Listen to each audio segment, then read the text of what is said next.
अयोध्या में राम मंदिर के गर्भगृह में रामलला की कौन सी मूर्ति की प्राण प्रतिष्ठा की जाएगी? श्वेत राम विराजेंगे या श्याम वर्ण के राम? इसका फैसला हो चुका है। मंदिर समिति ने 3 मूर्तियों की जांच के बाद अपना मत लिखकर पर्ची डाल दी है। अब सबकी पर्चियों को देखने के बाद महंत नृत्य गोपाल दास फाइनल फैसला सुनाएंगे। लेकिन अयोध्या से बड़ी खबर यही है कि श्वेत राम सबकी पहली पसंद है। वो क्यों? उसका वैज्ञानिक आधार क्या है? श्रृंगेरी मठ से राम मंदिर में लगने वाली रामलला की भव्य दिव्य अलौकिक मूर्ति का क्या कनेक्शन है? पूरी डिटेल इस रिपोर्ट में। राम मंदिर के गर्भगृह में कौन सी मूर्ति लगेगी? किस मूर्ति की 22 जनवरी को प्राण प्रतिष्ठा होगी? किस मूर्तिकार की मूर्ति पर फाइनल मोहर लगेगी? अयोध्या में भगवान राम के बाल स्वरूप की 3 मूर्तियां बनकर तैयार हैं। तीनों मूर्तियों को अलग अलग मूर्तिकारों ने गढ़ा है। पहली मूर्ति गणेश भट्ट ने बनाई है, दूसरी मूर्ति सत्यनारायण पांडे ने बनाई है, तीसरी मूर्ति अरुण योगीराज ने गढ़ी है। अभी तीनों मूर्तियां अयोध्या के कार सेवकपुरम में रखी हैं। 3 मूर्तियों में कौन सी मूर्ति गर्भगृह में स्थापित की जाएगी, इस पर राय शुमारी हो चुकी है। श्री राम जन्मभूमि तीर्थ क्षेत्र ट्रस्ट के सदस्यों ने अपना मत पर्ची में लिखकर ट्रस्ट के महासचिव चंपत राय को दे दिया है। लेकिन गर्भगृह में लगने वाली मूर्ति पर फाइनल फैसला ट्रस्ट के अध्यक्ष महंत नृत्य गोपाल दास करेंगे। 5 से 10 जनवरी के बीच ये तय हो जाएगा कि गर्भगृह में कौन सी मूर्ति लगेगी। मूर्ति के चयन का काम पूर्ण नहीं हुआ है। सबने अपना अपना अभिमत दे दिया है। अब उसका एकत्रित विचार वो नृत्य गोपाल दास जी महाराज के वहाँ पर जाकर के होगा, तब फाइनल होगा। वो आज ही जाएंगे क्या? वो चंपतराय जी को पता है। अच्छा, आप लोगों ने हमने अपना व्यक्तिगत दे दिया है। सभी का व्यक्तिगत मत ले लिया गया है और सबने लिख करके दिया है। और उसका सबका विचार अध्यक्ष महोदय के वहाँ पर होगा। मैं सभी कलाकारों का हार्दिक अभिनंदन करता हूँ। किसी ने भी कोई कसर नहीं छोड़ी है और सबने अपना पूरा भाव उसमें उंडेलने का प्रयास किया है। इसलिए सभी का हम अभिनंदन करते हैं। राम मंदिर में देश के 80 करोड़ सनातनी जिस मूर्ति के दर्शन करेंगे वो 5 साल की उम्र के भगवान राम का विग्रह होगा। जिस विग्रह की प्राण प्रतिष्ठा होगी उनकी ऊंचाई 51 इंच होगी। सोने के जिस सिंहासन पर रामलला विराजमान होंगे उसकी ऊंचाई 8 फीट होगी। रामलला कमल के पुष्प पर खड़े होंगे। 5 साल के रामलला धनुष बाण लिए होंगे और उनका रंग श्याम वर्ण होगा। जमीन से मूर्ति की ऊंचाई करीब 75 इंच होगी। राम मंदिर के गर्भगृह में मूर्ति इस तरह से स्थापित की जाएगी ताकि 30 मीटर दूर से श्रद्धालुओं को रामलला के भव्य दर्शन हो सके। अयोध्या का ये राम सेवकपुरम है और इस राम सेवकपुरम में भगवान राम की जो मूर्ति जो राम मंदिर में लगाई जाएगी, जिसके दर्शन करेंगे श्रद्धालु जो सदियों से इंतज़ार कर रहे हैं, वो बनाई जा रही है। ये मूर्तियाँ यहाँ ये राम कथा पार्क और सामने बनाई जा रही है। आज राम जन्मभूमि तीर्थ क्षेत्र ट्रस्ट के सदस्य यहाँ पहुँचे, उन तीनों मूर्तियों को देखा है, क्योंकि अब ये तय करना है कि गर्भगृह पे आखिर कौन सी मूर्ति स्थापित की जाएगी। वैसे राम मंदिर में 2 मूर्तियाँ लगेंगी, एक चल और एक अचल। चल मूर्ति वो जो अभी अस्थाई मंदिर में है, जो टेंट में विराजमान थी, जहाँ श्रद्धालु दर्शन करते थे, और दूसरी अचल मूर्ति होगी जो यहाँ तराशी जा रही है। इसके पत्थर कर्नाटक और राजस्थान से आए हैं और ये जो मूर्ति है ये भगवान राम के बाल रूप की होगी, 5 साल की उम्र की होगी और करीब चबूतरे के साथ 5 फुट ऊंची ये मूर्ति होगी। क्योंकि राम मंदिर में श्रद्धालुओं की बड़ी भीड़ होने वाली है। जैसे उनका अनुमान है कि अगर मान लीजिए 1 लाख श्रद्धालु मंदिर में आ जाते हैं, जो बहुत कम है संख्या, क्योंकि जब प्राण प्रतिष्ठा हो जाएगी उसके बाद 3 से 5 लाख श्रद्धालु रोज आएंगे।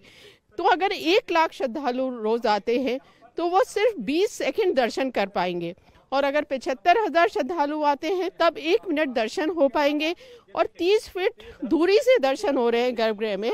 इसलिए जो मूर्ति अभी है वो बहुत छोटी है, दर्शन भक्त नहीं कर पाएंगे। इसलिए ये बड़ी मूर्ति बनाई जा रही है जिससे जो श्रद्धालु हैं वो 30 फीट की दूरी से भी प्रभु राम के मस्तक से लेके चरण तक के दर्शन कर पाएं। अब इन तीनों मूर्तियों में से एक मूर्ति चुनी जाएगी जिसमें भगवान राम के चेहरे की जो एक्सप्रेशंस हैं वो ठीक हो, बाल रूप अच्छा हो। और ये मूर्ति, ऐसा कहा जा रहा है कि ऐसी मूर्ति भगवान राम की 5 साल की उम्र की आयु की कहीं भी नहीं लगी है किसी भी मंदिर में। अयोध्या के कारसेवकपुरम में रामलला की जो 3 मूर्तियां तैयार की गई हैं, उनमें 2 श्याम वर्ण की हैं, जबकि एक मूर्ति सफेद पत्थर से बनाई गई है। मूर्तिकार सत्यनारायण पांडे ने राजस्थान के मकराना पत्थर से श्वेत रंग की मूर्ति बनाई है, जबकि मैसूरू के अरुण योगीराज और बेंगलुरु के KGL भट्ट ने श्याम रंग की मूर्ति बनाई है। अब देश दुनिया के सनातनियों को बेसब्री से इस बात का इंतजार है कि किस कलाकार की मूर्ति पर फाइनल मोहर लगती है। सूत्रों के मुताबिक ट्रस्ट के सदस्यों ने मैसूरू के अरुण योगीराज की बनाई मूर्ति को फाइनल कर दिया है। क्या इस मूर्ति की खासियत है और क्यों माना जा रहा है कि गर्भगृह में अरुण योगीराज की बनाई मूर्ति पर ही अंतिम मोहर लगेगी? अरुण योगीराज ने कृष्णशिला पर 5 साल के रामलला की मूर्ति बनाई है। कृष्णशिला को कर्नाटक के कारकाला से निकाला गया है। फरवरी-मार्च में इस शिला का चयन रामलला की मूर्ति बनाने के लिए किया गया था। इसके बाद कर्नाटक से 10 टन वजनी, 6 फीट चौड़ी और 4 फीट मोटी शिला अयोध्या लाई गई। विधिवत पूजा पाठ के बाद इसे कारसेवकपुरम में मूर्ति तराशने के लिए रखा गया। कारकाला कर्नाटक के उत्तरी कन्नड़ा जिले में है। नेल्लीकेर कस्बे के पास ईडू गांव से इस शिला को काटकर निकाला गया था। सवाल उठता है कि नेल्लीकेर स्टोन को मूर्तियां बनाने के लिए क्यों सर्वश्रेष्ठ माना जाता है? ये स्टोन शिल्पकारों की पहली पसंद क्यों है? कर्नाटक में पाए जाने वाले नेल्लीकोर स्टोन की रासायनिक संरचना विशिष्ट है। यहाँ की शिलाएं न ज्यादा हार्ड है और न ही मुलायम। शिला कठोर होने से मूर्ति की भाव भंगिमा पर असर पड़ता है। शिला मृदु होने से गढ़ाई के दौरान पत्थर के टूटने का खतरा बना रहता है। नेल्लीकेर स्टोन से गढ़ी मूर्तियां लंबे अरसे से मौसम और जलवायु के प्रभाव से खराब नहीं होती हैं। सूत्रों के मुताबिक राम मंदिर ट्रस्ट के विख्यात वास्तुकार कुशदीप बंसल ने सबसे पहले नेल्लीकोर शिला का निरीक्षण किया था। इसके बाद नेशनल रॉक इंस्टीट्यूट के वैज्ञानिकों ने जांच की, तब नेल्लीकोर स्टोन से मूर्ति बनाने को हरी झंडी मिली। इस कार्य को, जैसा मैंने पहले भी उल्लेख किया, national institute of rock mechanics जो है, जो पत्थरों के ही केवल विशेषज्ञ हैं, उनके यहाँ कुछ और कार्य नहीं होता है, तो उनको सैंपल दिए गए और 2 कृष्ण शिलाएं थीं जो कि कर्नाटक की थी, जिनको उन्होंने उपयोगी इस दृष्टि से पाया कि उनकी एब्जॉर्प्टिव कैपेसिटी वाटर की बहुत कम है। फिर उनका कार्बन पे क्या असर होगा उसको देखा गया। वेदर में डिफरेंट केमिकल्स जो होते हैं उनका उस पर क्या असर होगा, क्योंकि हवा से हो सकता है। बिल्कुल। यहाँ तक उन्होंने जानकारी की हवा में भी नमी होती है कि इलेक्ट्रिकल जो, अगर वहाँ पे बहुत तो बिजली की व्यवस्था नहीं होगी, हमारे मंदिरों में बहुत चकमक नहीं होता, तो इसलिए, लेकिन व्यवस्था तो होगी, तो उसका क्या असर होगा। सब चीजों को देखने के बाद इन्होंने 3 शिलाएं तय करी। अरुण योगीराज की नेल्लीकोर स्टोन से बनी मूर्ति रेस में सबसे आगे होने की पौराणिक वजह भी है।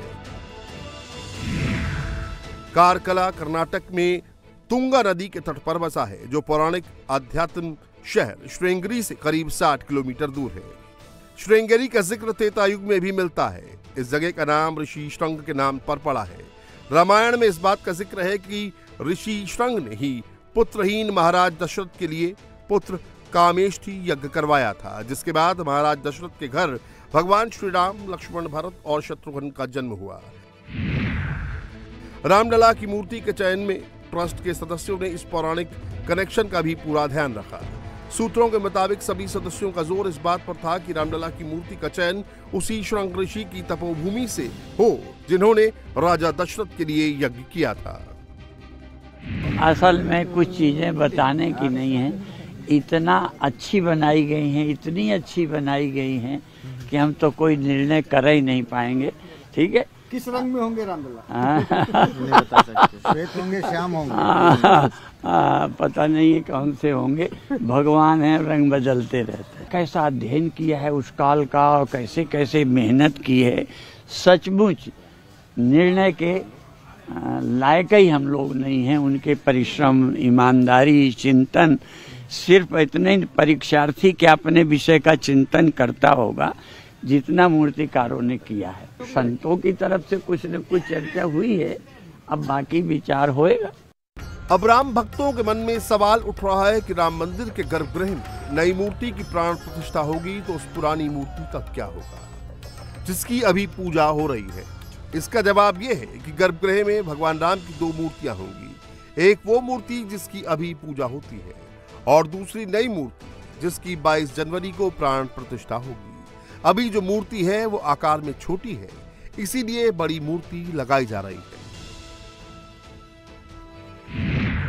नई मूर्ति को अचल मूर्ति कहा जाएगा और पुरानी मूर्ति को उत्सव मूर्ति कहा जाएगा। अब राम भक्तों के मन में सवाल है कि बची हुई दो मूर्तियों का क्या होगा। एक मूर्ति राम मंदिर के कैंपस में स्थापित की जाएगी, दूसरी मूर्ति को रथ में बिठाकर अयोध्या में घुमाया जाएगा। भगवान राम से जुड़े उत्सव जब होंगे, रामलला खुद अयोध्या घूमने निकलेंगे। वो भव्य रथ में सवार होकर नगर का भ्रमण करेंगे। इसका आभास अभी से अयोध्या वासियों को हो रहा है। अयोध्या आकर सनातनियों को भगवान राम के साथ साथ 33 करोड़ देवी देवताओं के भी दर्शन होंगे। राम मंदिर 216 पिलर्स पर बना है। हर पिलर पर अलग अलग देवी देवताओं की 16 मूर्तियां बनाई गई हैं। अब देश विदेश के करोड़ों हिंदुओं को प्राण प्रतिष्ठा का इंतजार है। 22 जनवरी को प्राण प्रतिष्ठा का शुभ मुहूर्त केवल 84 सेकंड का होगा। इसकी शुरुआत दोपहर 12:29:08 पर होगी और समापन 12:30:32 पर होगा। रामलला के मंदिर में विराजमान होने के बाद प्रधानमंत्री मोदी सबसे पहले आरती उतारेंगे। इसके बाद मंदिर परिसर में बनी जटायु की प्रतिमा पर पुष्पांजलि अर्पित करेंगे। वैसे प्राण प्रतिष्ठा के अनुष्ठान की शुरुआत 16 जनवरी से प्रारंभ हो जाएगी। 16 जनवरी को सरयू तट पर दशविध स्नान, विष्णु पूजन और गोदान होगा। 17 जनवरी को अयोध्या में शोभा यात्रा निकाली जाएगी। 18 जनवरी को गणेश अंबिका पूजन, वरुण पूजन, मातृका पूजन, ब्राह्मण वरण और वास्तु पूजन जैसे विधान संपन्न होंगे। 19 जनवरी को अग्नि स्थापना, नवग्रह स्थापना और हवन होगा। 20 जनवरी को मंदिर के गर्भगृह को सरयू के पवित्र जल से धोया जाएगा। फिर वास्तु शांति, अनाधिवास होगा। 21 जनवरी को 125 कलशों से दिव्य स्नान के बाद रामलला को शय्याधिवास कराया जाएगा। 22 जनवरी को सुबह पूजन के बाद दोपहर में मृगशिरा नक्षत्र में रामलला के विग्रह की प्राण प्रतिष्ठा होगी। प्राण प्रतिष्ठा से पहले रामलला को नेपाल की पवित्र नदियों से लाए गए जल से स्नान कराया जाएगा। नेपाल से राम भक्त इस जल को कई कलश में लेकर अयोध्या पहुंचे हैं। कहां से आप आए हैं और किस उम्मीद के साथ आए हैं? जी, हम लोग नेपाल से आए हुए हैं, बीरगंज, और हम लोग श्री गावा माई रथ यात्रा समिति से जो वहां से रथ निकला है, वहां के नेपाल से जितने भी पवित्र नदियां है उस नदिया का जल लेकर हम लोग वहां से चले हैं। 4 से 50 किलोमीटर का यात्रा तय कर यहाँ कल रात हम लोग 9 बजे पहुंचे हैं। उस जल को हम लोग यहाँ हस्तांतरण करने वाले हैं और हस्तांतरण कर उसी जल से भगवान राम और माता सीता का अभिषेक होने वाला है। जलाभिषेक होगा, उसी जल से प्राण प्रतिष्ठान भी होगा। इसीलिए हम लोग वहां से नेपाल से चलते हुए रसकौल के रास्ते गोपालगंज, गोरखपुर होते हुए कल रात को हम लोग 9 बजे यहाँ पर पहुंचे हैं। प्राण प्रतिष्ठा से पहले ही अयोध्या ऐसा दिख रहा है जैसी कल्पना किसी ने दशकों तक नहीं की होगी। यहाँ आने वाले भक्तों और राम के नगरवासी कह रहे हैं अयोध्या स्वर्ग बन गई है। योगी मोदी ने रामनगरी का ऐसा कायाकल्प कर दिया जैसा शायद भगवान विश्वकर्मा ने सोचा होगा।